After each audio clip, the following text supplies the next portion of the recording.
Hello दोस्तों, मैं अनामिका सिंह स्वागत करती हूँ आप सबका अपने यूट्यूब चैनल में। फ्रेंड्स, जैसा कि आपको पता है, साइंस का जो हमारा टॉपिक है वो बहुत ज़्यादा ब्रॉड है।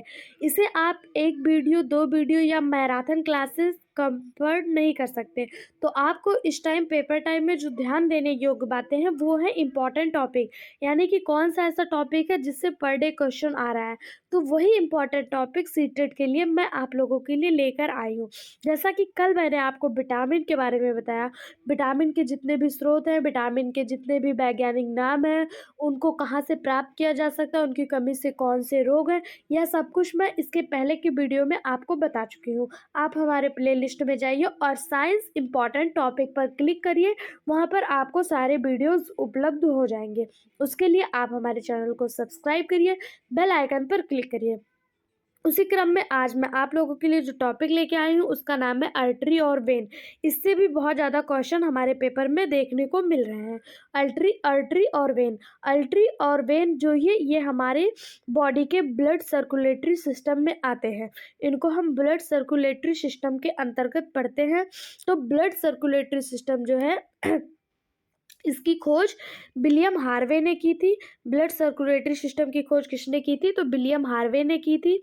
कुछ जीव जिनका ब्लड प्रेशर से बहता है, यानी कि एक स्पीड से बहता है, जैसे कि ह्यूमन, और कुछ जीव ऐसे होते हैं जिनका ब्लड स्पीड से नहीं बहता है, उनका एक थक्का नुमा ब्लड होता है, जैसे कि कॉकरोच। अगर आप कॉकरोच को मारें या दबाएं तो देखेंगे कि उनमें खून, उनका ब्लड होता है, वाइट कलर का होता है, लेकिन वो खून निकलता नहीं, जम जाता है।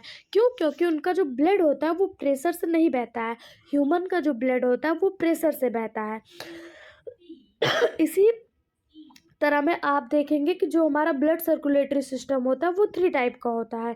एक ओपन टाइप होता है, एक क्लोज टाइप होता है और एक मिक्स्ड टाइप होता है।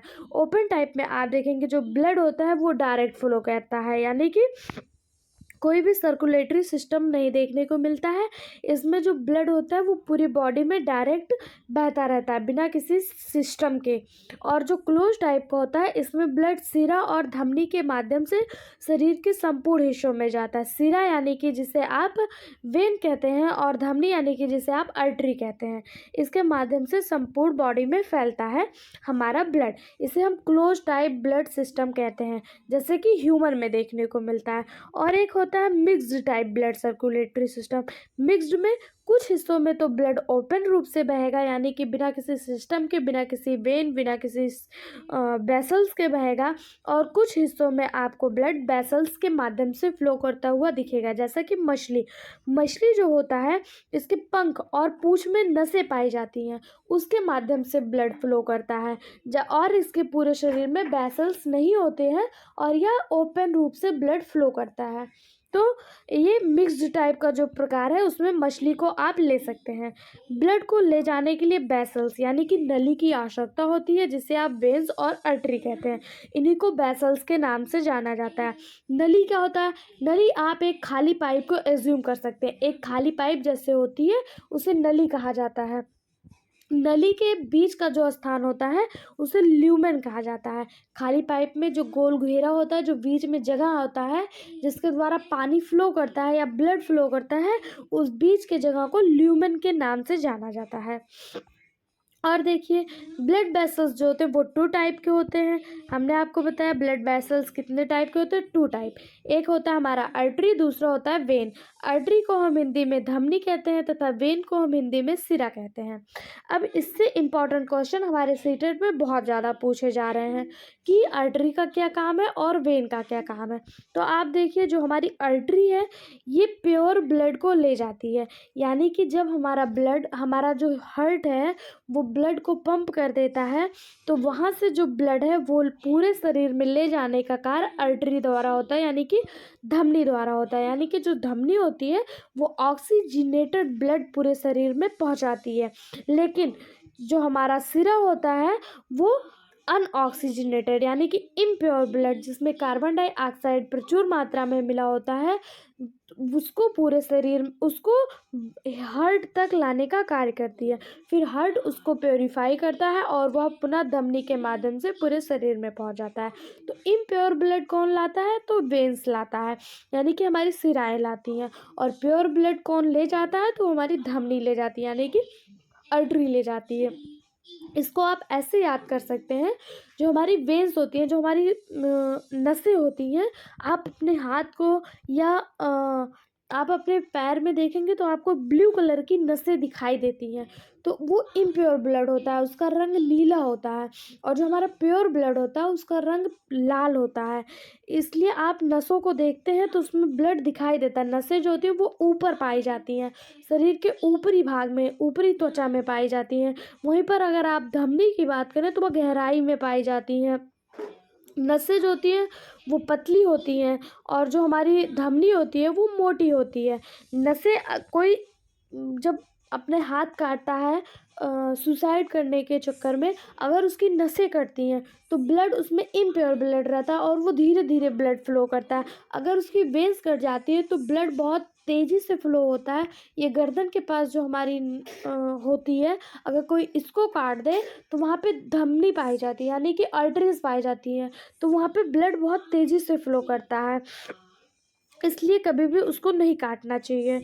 और देखिए अब आप यहाँ पे आर्टरी का जो काम है वो हार्ट से बॉडी में पूरे ब्लड को फैलाती है, वहीं पे वेन्स बॉडी से हार्ट में फैलाती है। और आर्टरी जो है इसका प्रेशर जो होता है वो 120 मिलीग्राम होता है, यानी कि 120 मिलीग्राम की स्पीड से पूरे शरीर में ये ब्लड को पहुंचाती है। वहीं पे हमने आपको बताया कि जो वेन्स का फ्लो होता है वो स्लो होता है। वेन्स का जो ब्लड फ्लो होता है वो 80 मिलीग्राम पर स्पीड से पहुंचाती है। और वेन्स जो होती हैं वो पतली होती हैं, आर्टरीज मोटी होती हैं।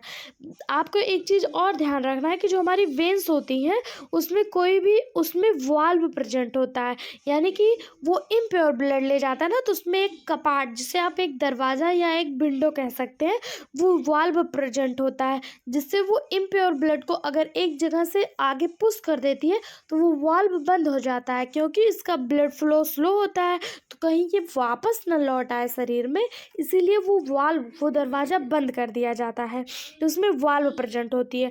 जबकि जो हमारी आर्टरी होती है इसमें कोई भी वाल्व प्रेजेंट नहीं होता है, क्योंकि इसका ब्लड फ्लो बहुत तेज़ी से होता है और यह प्योर ब्लड ले जाती है, इसके पीछे लौटने की कोई उम्मीद नहीं होती है। जबकि वेन्स के जो ब्लड ले जाती है वो उसका स्पीड स्लो होने के कारण इसमें पीछे आने का चांस रहता है कि ये आगे जाते जाते जाते पीछे ना हो जाए, इसलिए इसमें वाल्व प्रेजेंट होता है। वेन्स में जो होता है वो प्योर ब्लड पाया जाता है, इम्प्योर ब्लड पाया जाता है, इसलिए इसका कलर नीला होता है। और आर्टरीज में प्योर ब्लड पाया जाता है, इसलिए इसका कलर जो होता है वो रेड होता है। ऑक्सीजनेटेड ब्लड पाया जाता है और उसमें अनऑक्सीजनेटेड ब्लड पाया जाता है। उम्मीद है आपको वीडियो पसंद आ रहा होगा। अगर पसंद आ रहा तो चैनल को लाइक, शेयर और सब्सक्राइब करना बिल्कुल भी मत भूलिएगा। अब हम देखते हैं शरीर में रक्त का मार्ग क्या है, फ्लो होने का जो मार्ग है वो हम देखते हैं। देखिए जो हमारा हार्ट होता है ये ह्यूमन हार्ट नहीं है, यह आपको दिखाने के लिए एक बना दिया गया है। ह्यूमन हार्ट आपका बंद मुट्ठी के आकार का होता है, आप इसे सेम के बीच के आकार का भी कह सकते हैं।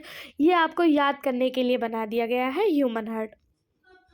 ह्यूमन हार्ट जो होता है, यहाँ से ब्लड फ्लो कैसे होता है उसे देखिए हार्ट से ऑक्सीजनेटेड ब्लड महाधमनी में जाता है, यानी कि एरोटा में जाता है ऑक्सीजनेटेड ब्लड, और फिर ये एरोटा से आर्टरीज में जाता है, आर्टरीज से आर्ट्रियल में जाता है, यानी कि हार्ट से अरोटा, अरोटा से आर्टरीज और आर्टरीज से आर्ट्रियल में जाता है।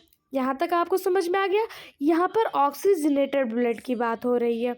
फिर देखिए यहाँ पर ऑक्सीजनेटेड और अनऑक्सीजनेटेड दोनों ब्लड आके मिलते हैं, इसे हम कैपिलरीज कहते हैं।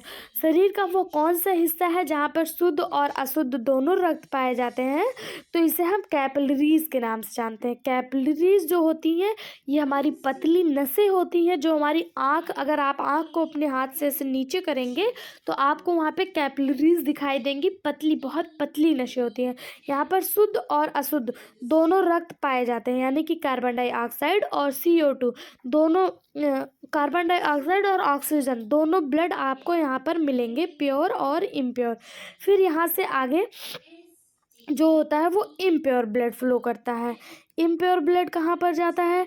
तो यह पहले छोटी सिरा में जाएगा, छोटी सिरा के बाद यह सिरा में जाएगा, सिरा के बाद यह महासिरा में जाएगा, महासिरा में जाएगा, यानी कि कैपिलरी से अशुद्ध ब्लड जो होता है वो वेंट्रियल में जाता है, वेंट्रियल से वेन्स में, और वेन्स से वेना कोवा में, वेना कोवा से यह अशुद्ध ब्लड आपका हार्ट में जाता है, हार्ट इसको पुनः लंग में भेजता है, लंग्स इसका प्योरीफिकेशन करता है, प्योरीफिकेशन करके या फिर हार्ट में प्योर ब्लड भेजता है, फिर प्योर ब्लड महाधमनी, महाधमनी से धमनी, धमनी से छोटी धमनी, फिर यहाँ पर ब्लड इम्प्योर ब्लड मिक्स हो जाता है, इम्प्योर ब्लड मिक्स होने के बाद फिर यहाँ पर आता है आपका कैपिलरीज में, कैपिलरीज में प्योर इम्प्योर ब्लड, फिर यहाँ पे इम्प्योर ब्लड छोटी सिरा, छोटी सिरा से सिरा, सिरा से महासिरा, महासिरा से इम्प्योर ब्लड हार्ट में जाता है, हार्ट उसको लंग्स को देता है, लंग्स फिर से प्योरीफिकेशन करता है और प्योरीफाइड ब्लड फिर हार्ट में जाता है, हार्ट से महाधमनी, महाधमनी से धमनी, धमनी से छोटी सिरा।